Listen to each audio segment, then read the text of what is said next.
Having recently finished Legend of Korra and being particularly interested in LGBT relationships portrayal in media, I almost feel obliged to create a commentary when it comes to what turned out to be a canonical relationship of the show, one that was never obvious. In fact, it was quietly implemented and ended, at least in the show, with almost a blink to the audience that I interpreted as, we can't go for it here, we're moving on to the comic books. But yes, this is actually a thing. Let's have a closer look at Korra and Asami and discuss if their relationship was well designed or whether it was actually merely an afterthought. Let's talk about Korrasami.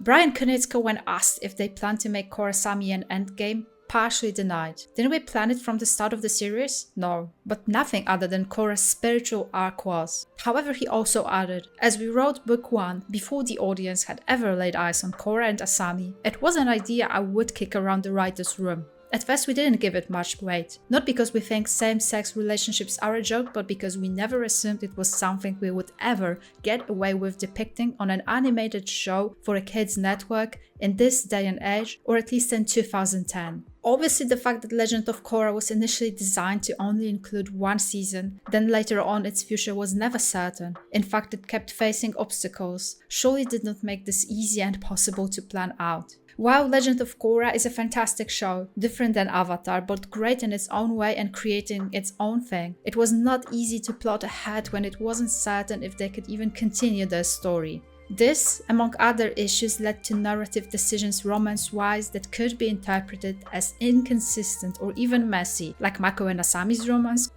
You have feelings for her, don't you? What? Korra and Mako's romance, then again Mako and Asami's romance, and well, Korra and Mako's romance again. Roland, this isn't what you think.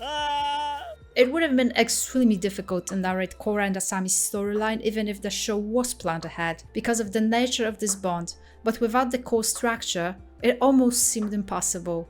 Yet the idea that was briefly mentioned in the writer's room, but never fully considered from the get-go, somehow shaped up to be a relationship considered as an endgame, and up to this day canonical, despite lack of initial narrative design. Maybe that wasn't even a bad thing after all and made the relation seem more organic. Lack of plan often factors very little into how good or bad the story ends up being. A great storyteller can pick up any story from any point and find something new for the characters to learn, new challenges for them to face. Story can shape itself. Korra and Asami's relationship faced its natural difficulties too, as it started off with Korra's hostility towards Asami caused by her jealousy of Mako.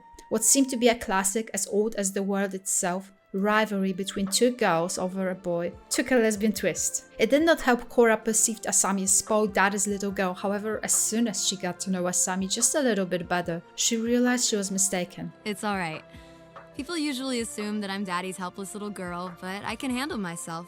Asami is far from what she assumed her to be. She's not the type of a girl to go shopping using her father's money. Well, maybe she did off screen since she does have nice clothes and all, but yeah, let's just ignore that. Asami, you always know how to accessorize your outfits. Not the type that lacks interests of her own. As we know, and as Korra discovered, Asami is quite the opposite. And even at this very early stage of the story, I started questioning whether Asami is jealous of Mako, or perhaps of Mako getting close to Korra.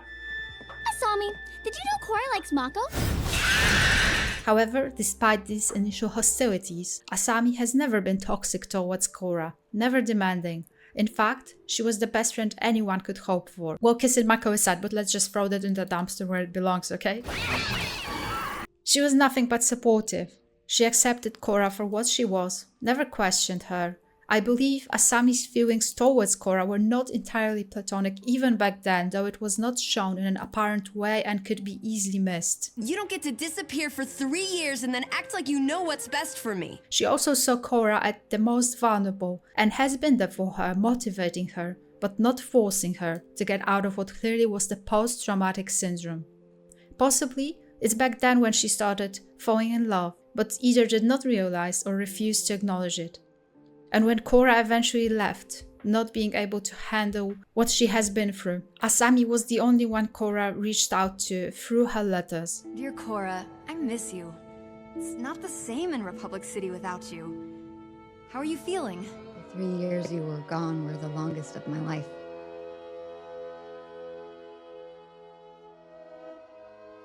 I think that's when I realized how much you meant to me.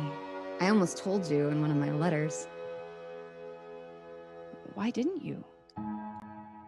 You'd already been away for so long. I guess I was scared if you didn't feel the same way, then maybe you'd never come back. Which is major considering how many people are around Korra, how many people are actually close to her. Upon return, they reunited and worked together, complemented each other with their unique qualities. It's their very differences that made their bond as special. While Korra is meant to be spiritual, Asami is all about engineering, inventions. Together they combine the strongest qualities of their modern world, qualities of both humans and the spirits, otherworldliness and development, spiritualism and pioneering. That's exactly why I like their relationship as much, that's why I appreciate it. Wait, a relationship? But they didn't even kiss? Exactly. Writers, whether intentionally or not, managed to reach a point in the story where despite being specifically not allowed to follow a certain path, or maybe not wanting to, we cannot really be sure. They organically created it. We didn't really need to see any affectionate moments, although it would have been nice. We did not need to see that kiss to know that by the end of the story, it's not Mako and Korra, not Asami and Mako, it's Asami and Korra. And what seemed to be the first date turned out to be the entire trip together continued through the comic books. Legend of Korra viewers questioned this up to this day. It's been brought up, there was no specific build-up, and their relationship caught many people off guard. I do need to reach out to my own experiences because to me, it's clear that not every gay relation manifests itself in a way that is noticeable. Sometimes, it's you meeting up with a friend. It's a bit of a cliche, but not without its actual roots. To people, you are best friends, and not paying enough attention to such matters might lead to misconceptions. We do still live in a world where heterosexuality is a default, and for sure it was a default back in 2010, especially since Nickelodeon was not on board. The very final scene, when everyone's aside and they're finally together, which totally should have been their wedding by the way, I mean even Tenzin, the father figure, is there to give Korra away. Almost feels like a wink towards us, the viewers, almost breaking the fourth wall. Korra and Asami walked away together into another world, a world of gayness, which left many viewers puzzled at the very least. Such bond wouldn't be crafted in the same way as a straight one though. That type of a bond is gonna manifest itself through Asami giving Korra driving lessons, Korra jokingly flirting with her over Mako, through them getting captured by Earth Queen's forces and its escaping arc. It's gonna manifest itself through Asami being the only friend Korra wrote to and Asami building a statue of Korra in the park during her absence, where she often goes to eat lunch. One can easily overlook it. And in my experience, this is exactly the way these types of bonds were formed, especially some years ago. You don't need to apologize for anything. I'm just so happy you're here now. I don't think I could have handled losing you and my father in the same day. Was Korrasami an afterthought? Them following a trend of implementing more representation? I don't want to defend the writers here, as I do believe they could have done just a little bit more, even with the lines that Nickelodeon drew for them. But perhaps the intentions of the writers shouldn't be confused with the story they actually ended up creating.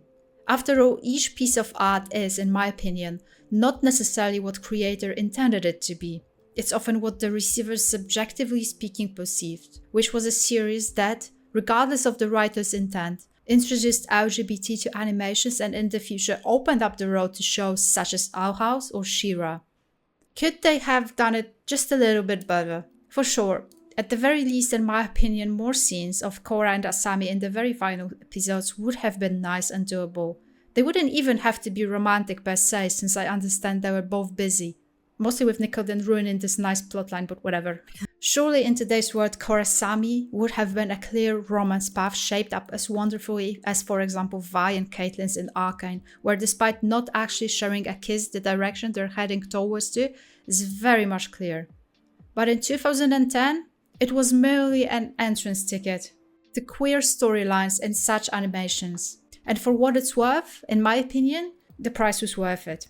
Thank you so much for watching, I appreciate you guys being here. I have reacted to the first part of the Korra and Asami comic books if you want to check it out, leaving the links down below.